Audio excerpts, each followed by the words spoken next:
माझी लाडकी बहीण योजनेत नव्याने 5 मोठे बदल, आता अर्ज करणं होणार आणखी सोपं.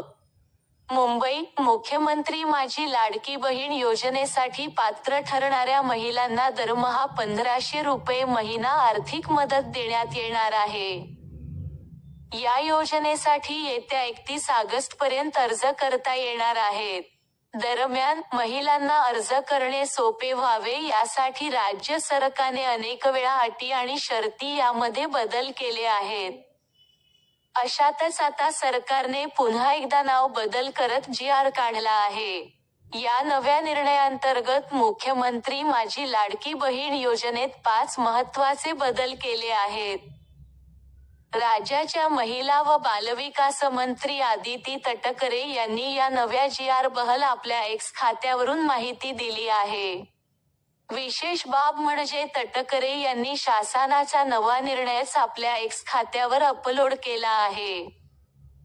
स्टार परराज्यात जन्म झालेल्या व संबंधित महिला सध्या महाराष्ट्रात वास्तव्यास असतील, तसेच या महिलेने महाराष्ट्रातील अधिवास असलेल्या पुरुषाबरोबर विवाह केला असेल, तर अशा बाबतीत महिलेच्या पतीचा जन्म दाखला, शाळा सोडल्याचे प्रमाणपत्र, अधिवास प्रमाणपत्र ग्राह्य धरण्यात येणार आहे.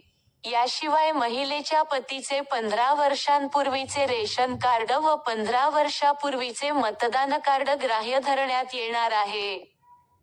मुख्यमंत्री माझी लाडकी बहीण योजनेसाठी आता पोस्टातील बँक खाते देखील ग्राह्य धरले जाणार असल्याचे नवीन जी.आर. मध्ये आहे. स्टार योजनेच्या ऑफलाईन अर्जावरील लाभार्थी महिलेच्या फोटोचा फोटो काढून तो ऑनलाईन अर्ज दाखल करण्यासाठी ग्राह्य धरण्यात येणार आहे. आता सदर योजनेअंतर्गत नागरी व ग्रामीण भागातील बालवाडी सेविका, अंगणवाडी सेविका, आशा सेविका, सेतू सुविधा केंद्र, आपले सरकार सेवा केंद्र यांना महिलांचे अर्ज भरून घेण्यासाठी प्राधिकृत करण्यात आले आहे. म्हणजेच वर नमूद केलेल्या व्यक्ती, आस्थापना महिलांचे अर्ज भरून घेऊ शकतात.